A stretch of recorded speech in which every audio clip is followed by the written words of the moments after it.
അസ്സലാമു അലൈക്കും. എന്തൊക്കെയുണ്ട് വിശേഷം? സുഖമല്ലേ? അപ്പോൾ ഞാൻ ഇന്ന് വന്നിട്ടുള്ളത് ഒരു ഇൻഫോർമേറ്റീവ് വീഡിയോ ആയിട്ടാണ്. മോസ്റ്റ് റിക്വസ്റ്റഡ് വീഡിയോ ആയിരുന്നു. എനിക്ക് കുറേ കമൻസും DMsൊക്കെ വന്നിട്ടുണ്ടായിരുന്നു മോൻ്റെ സ്കൂളിനെ പറ്റിയിട്ട്. അപ്പോൾ ഇവിടുത്തെ അഡ്മിഷനും ഫീസ് സ്ട്രക്ചറും എല്ലാ സ്കൂളിനെ കുറിച്ചിട്ടൊരു ബേസിക് ആയിട്ടുള്ള കാര്യങ്ങളൊക്കെ പറഞ്ഞുകൊണ്ടുള്ളൊരു വീഡിയോ ആണ്. അപ്പോൾ നിങ്ങൾ ആരെങ്കിലും ഖത്തറിൽ അഡ്മിഷൻ നോക്കുകയാണെന്നുണ്ടെങ്കിൽ നിങ്ങൾക്കിത് ഉപയോഗപ്പെടും. നിങ്ങളെ ഫ്രണ്ട്സിനോ നിങ്ങളെ ഫാമിലിയിൽ മെമ്പേഴ്സിനോ വേറെ ആർക്കെങ്കിലും ഉപയോഗപ്പെടുകയാണെങ്കിൽ അവർക്കൊന്ന് ഷെയർ ചെയ്ത് കൊടുക്കണം കേട്ടോ. പിന്നെ സ്റ്റാർട്ട് ചെയ്യുന്നതിന് മുമ്പ് തന്നെ പറയാം, എനിക്കറിയുന്ന കാര്യങ്ങളാണ് ഈ വീഡിയോയിൽ പറയുന്നത്. കഴിഞ്ഞ വർഷം മോൻ്റെ അഡ്മിഷന് വേണ്ടിയിട്ട് ഞാനും ഇതുപോലെ അഡ്മിഷൻ പ്രൊസീജിയേഴ്സ് നോക്കിയിട്ടുണ്ടായിരുന്നു. അപ്പോൾ എനിക്ക് പ്രോപ്പറായിട്ടൊരു വീഡിയോ എവിടെ നിന്നും കിട്ടില്ല. പിന്നെ കുറച്ച് ഫ്രണ്ട്സൊക്കെ ഇവിടെ ഉള്ളതുകൊണ്ട് അവരോടൊക്കെ ചോദിച്ചിട്ടാണ് എങ്ങനെയൊക്കെയാണെന്ന് അറിഞ്ഞത്. അപ്പോൾ എനിക്കറിയുന്ന കാര്യങ്ങൾ ഞാൻ നിങ്ങളോട് ഷെയർ ചെയ്യാം. ഈ ഒരു വീഡിയോ ഇട്ടതിന് ശേഷമാണ് നിങ്ങൾ ചോദിച്ചത് മോൻ ഏത് സ്കൂളിലാണ് പഠിക്കുന്നത് എങ്ങനെയാണെന്നൊക്കെ. അപ്പോൾ മോൻ പഠിക്കുന്നത് ഒലീവ് ഇൻ്റർനാഷണൽ സ്കൂളിലാണ്. ശരിക്കും നമുക്ക് ഗൂഗിളിൽ തന്നെ എല്ലാ പ്രൊസീജിയറും കാര്യങ്ങളൊക്കെ ഉണ്ട്. എല്ലാ സ്കൂളിൻ്റെയും വെബ്സൈറ്റിൽ പോയി കഴിഞ്ഞാൽ നമുക്ക് അവരുടെ പ്രൊസീജിയേഴ്സും കാര്യങ്ങളും കിട്ടുന്നതാണ്. അപ്പോൾ ഞാൻ ജസ്റ്റ് ഈ വീഡിയോയിലൂടെ ഒന്ന് പറഞ്ഞു തരുന്നു മാത്രം. നമ്മളൊരു സെപ്റ്റംബർ ഒക്ടോബർ ആ ഒരു ടൈം ആവണ സമയത്ത് നമ്മൾ ഖത്തറിലുള്ള ഇന്ത്യൻ സ്കൂളിൻ്റെ ഒരു ലിസ്റ്റ് എടുത്തു വെക്കണം. ജസ്റ്റ് ഒന്ന് ഗൂഗിൾ ചെയ്താൽ തന്നെ കിട്ടും ലിസ്റ്റ്. അപ്പോൾ നമ്മൾ അതിൽ വെബ്സൈറ്റിലൊക്കെ കയറിയിട്ട് നമുക്ക് അവരുടെ ഫീസ് സ്ട്രക്ചറും കാര്യങ്ങളൊക്കെ കാണാൻ പറ്റും. അപ്പോൾ നമുക്ക് അഫോർഡബിൾ ആയിട്ടുള്ള ഒരു 5 or 6 സ്കൂളുകൾ സോർട്ട് ചെയ്ത് വെക്കുക. എന്നിട്ട് ഒരു നവംബർ ആകുമ്പോൾ അല്ലെങ്കിൽ ലാസ്റ്റ് ഓഫ് ഒക്ടോബറൊക്കെ ആകുമ്പോൾ ഓരോ സ്കൂളിൻ്റെയും അഡ്മിഷൻ ലിങ്ക് ഓപ്പൺ ആവും. ലിങ്ക് അല്ല, വെബ്സൈറ്റ്. അതായത് എല്ലാ സ്കൂളിലേക്കും നമ്മൾ ആദ്യം ഓൺലൈനായിട്ടാണ് അപ്ലൈ ചെയ്യുക. അപ്പോൾ അതിൻ്റെ ഒരു വെബ്സൈറ്റ് ഓപ്പൺ ആവും ഈ ഒരു ടൈമിലാണ്, നവംബർ. അതായത് നെക്സ്റ്റ് അക്കാഡമിക് ഇയറിലോട്ടാണ് അഡ്മിഷൻ നോക്കുന്നത് വെച്ചാൽ ഈ ഇയറിൽ തന്നെ ഉള്ള നവംബറിൽ അതിൻ്റെ അഡ്മിഷൻ വെബ്സൈറ്റ് ഓപ്പൺ ആവും. അപ്പോൾ നമ്മൾ ആ വെബ്സൈറ്റിൽ കയറി കഴിഞ്ഞാൽ നമുക്ക് ഏത് സ്കൂളിലൊക്കെയാണോ അപ്ലൈ ചെയ്യേണ്ടത് ആ സ്കൂളിൻ്റെയൊക്കെ അഡ്മിഷൻ വെബ്സൈറ്റിൽ കയറിയിട്ട് നമ്മുടെ ഇമെയിൽ വെച്ചിട്ട് ഒന്ന് രജിസ്റ്റർ ചെയ്യണം. ആ രജിസ്ട്രേഷനിൽ നമ്മുടെ ഡോക്യുമെൻറ്റ്സ് ഒക്കെ ചോദിക്കും. ഡോക്യുമെൻറ്റ്സ് എന്തൊക്കെയാണെന്ന് ഞാൻ ഈ വീഡിയോയിൽ കൊടുക്കുക.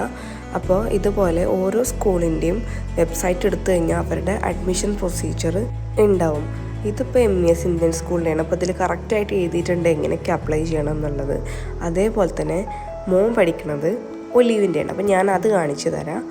അപ്പോൾ ഇങ്ങനെ ലിസ്റ്റ് ഓഫ് ഇന്ത്യൻ സ്കൂളിൽ നിന്ന് എടുത്തിട്ട് നമ്മൾ ഒലീവ് ഇൻ്റർനാഷണൽ സ്കൂളിൽ എടുത്തു കഴിഞ്ഞ് കഴിഞ്ഞാൽ അതിൻ്റെ വെബ്സൈറ്റിൽ പോവുക. അപ്പോൾ അതിൽ അഡ്മിഷൻ എന്നുള്ളത് ക്ലിക്ക് ചെയ്യുക. അപ്പോൾ അഡ്മിഷൻ പ്രൊസീജിയേഴ്സ് എന്നുള്ളത് എടുത്തു കഴിഞ്ഞാൽ അവരുടെ അഡ്മിഷൻ പ്രൊസീജിയേഴ്സ് ഓൾറെഡി ഇതവിടെ മെൻഷൻ ചെയ്തിട്ടുണ്ട്. അപ്പോൾ ജസ്റ്റ് എല്ലാം ഒന്ന് വായിച്ച് നോക്കുക. അപ്പോൾ ഇതിലെ സ്റ്റെപ്സ് കണ്ടു. രജിസ്ട്രേഷൻ ഉണ്ട്, പിന്നെ എൻട്രൻസ് ടെസ്റ്റ്. KGയിലൊക്കെയാണ് നോക്കുന്നത് വെച്ചാൽ എൻട്രൻസ് ടെസ്റ്റ് ഉണ്ടാവില്ല. ജസ്റ്റ് ഒരു വൈവല്ല എന്താ അതിന് പറയുക, ഇൻ്റർവ്യൂ ഉണ്ടാവും. ജസ്റ്റ് ഒന്ന് കുട്ടികൾ സംസാരിക്കുന്നുണ്ടോ എന്നൊക്കെ ഒന്ന് അറിയാൻ വേണ്ടിയിട്ട്. അപ്പോൾ നമ്മൾ കാര്യത്തിൽ നിന്ന് വിട്ടുപോയി. അപ്പോൾ അതിൻ്റെ താഴെ അപ്ലൈ എന്നുണ്ടാവും. അപ്പോൾ ഇതുപോലെ നമ്മൾ ഇമെയിൽ വെച്ചിട്ടൊന്ന് രജിസ്റ്റർ ചെയ്യുക. അപ്പോൾ നമുക്ക് OTP വരും. അതിന് ശേഷം പിന്നെ ഒരു ഫോം നമ്മൾ ഫില്ല് ചെയ്യണം. ആ ഫോമിലാണ് നമ്മുടെ കുട്ടിയുടെയും പാരൻറ്റിൻ്റെയൊക്കെ ഡീറ്റെയിൽസ്, ഖത്തർ ID, അതുപോലെ പാസ്പോർട്ട്, എല്ലാം നമ്മുടെ ഡോക്യുമെൻറ്റ്സ് എന്തൊക്കെയാണ് വേണ്ടത് ഞാൻ പറഞ്ഞുതരാം. അതെല്ലാം കൊടുത്തു കഴിഞ്ഞിട്ട് അപ്ലൈ ചെയ്ത് കഴിഞ്ഞാൽ നമ്മുടെ മെയിൻ പാർട്ട് കഴിഞ്ഞു. അത് ഈ സ്കൂൾ മാത്രമല്ല, നമ്മൾ ഏതൊക്കെ സ്കൂളാണോ നോക്കി വെച്ചിട്ടുള്ളത് ആ സ്കൂളിലെല്ലാം നമ്മൾ അപ്ലൈ ചെയ്തിടണം. അപ്പോൾ ഇതൊക്കെയാണ് നമുക്ക് വേണ്ട ഡോക്യുമെൻറ്റ്സ്. മെയിനായിട്ട് ബേസിക്കായിട്ട് വേണ്ട ഡോക്യുമെൻറ്റ്സ് ഇതൊക്കെയാണ്: Qatar ID, passport, health card copy, immunisation copy, passport size photo, mark list KG ആകുമ്പോൾ വേണ്ട, കോൺടാക്ട് സർട്ടിഫിക്കറ്റും KG ആയതുകൊണ്ട് വേണ്ട. ഞാൻ ചെറിയ ക്ലാസ്സിലോട്ടുള്ളതാണ് കേട്ടോ, KG ആയതുകൊണ്ട് വേണ്ട. നിങ്ങൾ വലിയ ക്ലാസ്സിലാണെങ്കിൽ ഇതൊക്കെ വേണം. അതേപോലെ തന്നെ നമ്മൾ നാട്ടിൽ നിന്ന് ഇങ്ങോട്ട് വരുന്നവരാണെന്നുണ്ടെങ്കിൽ കുത്തിവെപ്പ് എടുത്തിട്ട് കഴിഞ്ഞ് കഴിഞ്ഞാൽ നമുക്കൊരു ലിസ്റ്റ് ഉണ്ടാവില്ലേ. ഇപ്പോൾ അവിടെ ഒരു ബുക്കാണ് തോന്നണം, ബുക്കിൻ്റെ ആ ഒരു പേജ്, ആ ഒരു ഫോട്ടോ കൂടി വേണം. അതാണ് ഇമ്മ്യൂണൈസേഷൻ കാർഡ് എന്ന് പറഞ്ഞു കഴിഞ്ഞാൽ. അപ്പോൾ അതും കമ്പൾസറിയാണ്. നമ്മളിതെല്ലാം അഡ്മിഷൻ ടൈമിൽ അവർ ചോദിക്കുന്ന ഡോക്യുമെൻറ്റ്സ് ആണ്. അതുപോലെ നമ്മൾ രജിസ്റ്റർ ചെയ്യുമ്പോൾ ഈ ഖത്തർ ID, അതുപോലെ പാസ്പോർട്ട് നമ്പർ, ഇതെല്ലാം നമ്മൾ അപ്ലോഡ് ചെയ്യുകയും വേണം. അങ്ങനെ രജിസ്ട്രേഷനൊക്കെ കഴിഞ്ഞ് കഴിഞ്ഞാൽ ഒരു നവംബർ പകുതിയൊക്കെ ആകുമ്പോൾ നമ്മൾക്ക് സ്കൂളുകളിൽ നിന്ന് മെസ്സേജ് വരും, റിപ്ലൈ വരും. നമുക്ക് നോബിൾ എന്ന് പറഞ്ഞ സ്കൂളിൽ നിന്ന് വന്നിട്ടുണ്ടായിരുന്നു, ശാന്തിനികേതൻ, അതുപോലെ തന്നെ ലൊയോള, അതേപോലെ ഒലീവ്. ഞങ്ങൾ 2 സ്കൂളിലാണ് ഇൻ്റർവ്യൂവിന് പോയത്. അങ്ങനെ റിപ്ലൈ വന്നിട്ട് കുറച്ച് ദിവസം കൂടി കഴിഞ്ഞ് കഴിഞ്ഞാൽ ഇൻ്റർവ്യൂവിൻ്റെ ഡേറ്റ്സ് ഇതുപോലെ നമുക്കവർ പ്രൊവൈഡ് ചെയ്യും. പോയി ഇൻ്റർവ്യൂ അറ്റൻഡ് ചെയ്യുക. ഈ സമയം 2 സ്കൂളിലാണ് ആകെ അറ്റൻഡ് ചെയ്തുള്ളൂ. ഒന്ന് നോബിളും ഒന്ന് ഒലീവും. 2 സ്കൂളൊന്നും ഐസമോനെ സെലക്ട് ചെയ്തിട്ടുണ്ടായിരുന്നു. നോബിളിൽ ഞങ്ങൾ പോയി, പക്ഷേ ചേർത്തില്ല, അവിടെ ദൂരം കൂടുതലാണ്, ബുക്ക് കെയറിലാണ് ഇവിടുന്ന്. അപ്പോൾ പിന്നെ ഒലീവിൽ ചേർക്കാമെന്ന് വിചാരിച്ചു. അപ്പം നിങ്ങൾ മെയിനായിട്ട് ചോദിച്ചിട്ടുള്ള സംഭവമാണ് ഇത്. ഇതാണ് അവൻ്റെ ഒരു ടേമിൻ്റെ ഫീസ് കേട്ടോ.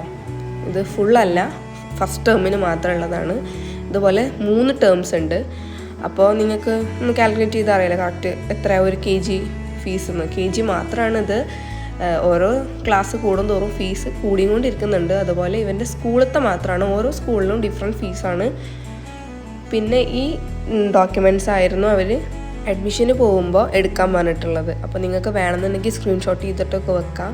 കാരണം ഇതൊക്കെയാണ് മെയിനായിട്ടുള്ള ഡോക്യുമെൻറ്റ്സ് നമ്മളിവിടെ ഒരു അഡ്മിഷന് വേണ്ടിയിട്ട് നോക്കുമ്പോൾ ബേസിക്കായിട്ട് വേണ്ടത്. അപ്പോൾ ഡോക്യുമെൻറ്റ്സിൻ്റെതും ഫീസിൻ്റെതും എല്ലാം ക്ലിയറായി ഞാൻ വിചാരിക്കുന്നു. പിന്നെ ഖത്തറിൽ ഫീസ് കുറവുള്ള സ്കൂളുകളുടെ ഫീസ് സ്ട്രക്ചർ ഞാൻ ജസ്റ്റ് ഒന്ന് കാണിക്കുന്നു എന്നുള്ളൂ. നമ്മളത് MES ആണ്. നമ്മൾ MESലാണ് മെയിനായിട്ട് ഫോക്കസ് ചെയ്തിരുന്നത് എനിക്ക് അഡ്മിഷൻ എടുക്കാൻ വേണ്ടിയിട്ട്. പക്ഷെ അവിടെ കിട്ടാൻ ഭയങ്കര കോമ്പറ്റീഷനാണ്, കിട്ടാൻ ഭയങ്കര പണിയാണ്. അവിടെ തന്നെ ഏതെങ്കിലും സ്റ്റാഫൊക്കെ ഉള്ളവർക്ക് മാത്രം റെക്കമെൻഡേഷനിലൂടെയാണ് കിട്ടുന്നുള്ളതെന്നാണ് ഞാൻ അറിഞ്ഞത്. പിന്നെ ശാന്തിനികേതൻ, പിന്നെ ഐഡിയൽ, ഇതൊക്കെ ഇവിടെ കുറച്ച് ഫീസ് കുറവുള്ള സ്കൂളുകളാണ്. ഫീസ് കുറവെന്ന് ഉദ്ദേശിച്ചത് ചീപ്പായിട്ടല്ല കേട്ടോ, നമുക്ക് അഫോർഡ് ചെയ്യാൻ പറ്റുന്ന ഫീസ് എന്നാണ് ഉദ്ദേശിച്ചത്. MES ഒക്കെ ഫീസ് നമുക്ക് അഫോർഡ് ചെയ്യാൻ പറ്റുകയും ചെയ്യും, നല്ല ബെസ്റ്റ് എഡ്യൂക്കേഷൻ കിട്ടുകയും ചെയ്യും. അതുകൊണ്ടാണ് നമ്മൾ MESൽ മെയിനായിട്ട് ഫോക്കസ് ചെയ്തിരുന്നത്. പക്ഷെ അവിടെ കിട്ടിയില്ല. പിന്നെ സ്കൂൾ ടൈമിങ്ങിനെ കുറിച്ച് ചോദിച്ചിട്ടുണ്ടായിരുന്നു 1-2 പേര്. ഇവിടെ പൊതുവേ 6 മണിക്കാണ് സ്കൂൾ സ്റ്റാർട്ടിങ് ടൈം. പക്ഷേ ഒലീവിൽ, അതായത് ഇവൻ്റെ സ്കൂളിൽ KG ക്ലാസ്സസിന് 9 മണി, 9:15 ക്ലാസ് സ്റ്റാർട്ട് ചെയ്യും, 12:15 വരെ. ഇവൻ സ്കൂൾ ട്രാൻസ്പോർട്ടേഷനാണ് യൂസ് ചെയ്യണത്. അതുകൊണ്ട് 8 മണിക്ക് ബസ് വരും, അപ്പോൾ പോവും. പിന്നെ 1 മണിയാകുമ്പോഴാണ് തിരിച്ചു വീട്ടിലെത്തുക. അപ്പോൾ ഇന്നത്തെ വീഡിയോ ഇത്രേ ഉള്ളൂ. നിങ്ങൾക്ക് എല്ലാവർക്കും ഹെൽപ്ഫുള്ളായെന്ന് വിചാരിക്കുന്നു. ഇനി ഇതുപോലെ എന്തെങ്കിലും ഡൗട്ട്സൊക്കെ ഉണ്ടെന്നുണ്ടെങ്കിൽ കമൻറ്റിൽ ചോദിച്ചു കഴിഞ്ഞാൽ ഞാൻ എന്തായാലും റിപ്ലൈ തരാം. എന്നെ കൊണ്ട് അറിയുന്നതൊക്കെ ഞാൻ ഇതുപോലെ പറഞ്ഞു തരാം. ഇത് ബേസിക് ആയിട്ടുള്ള കാര്യമാണ്. ശരിക്കും ഇത് വീഡിയോ ആക്കാനും ഉള്ളതൊന്നുമില്ല, നിങ്ങൾക്ക് തന്നെ ഗൂഗിൾ ചെയ്താൽ കിട്ടുന്നതുള്ളൂ. പക്ഷെ എന്നാലും എൻ്റെ വീഡിയോ കണ്ടിട്ട് ആർക്കെങ്കിലും ഒരു ഹെൽപ്ഫുള്ളായിട്ട് തോന്നുകയാണെന്നുണ്ടെങ്കിൽ അവർക്ക് ഉപയോഗപ്പെട്ടോട്ടെ എന്ന് വിചാരിച്ചിട്ട് ചെയ്തതാണ്. 2-3 കമൻറ്റ്സ് ഉണ്ടായിരുന്നു. പിന്നെ എനിക്ക് ഇൻസ്റ്റയിൽ 2-3 മെസ്സേജ് വന്നിട്ടുണ്ടായിരുന്നു. അതുകൊണ്ട് അങ്ങനെ ചെയ്തു എന്നുള്ളൂ. ഇൻഷാല്ലാ ഞാൻ നെക്സ്റ്റ് വീഡിയോ ആയിട്ട് വരാം. അപ്പോൾ നിങ്ങൾ കമൻറ്റിൽ നിങ്ങൾക്കിത് ഹെൽപ്ഫുൾ ആയോ എന്നൊന്ന് പറയണം കേട്ടോ. അപ്പോൾ ശരി.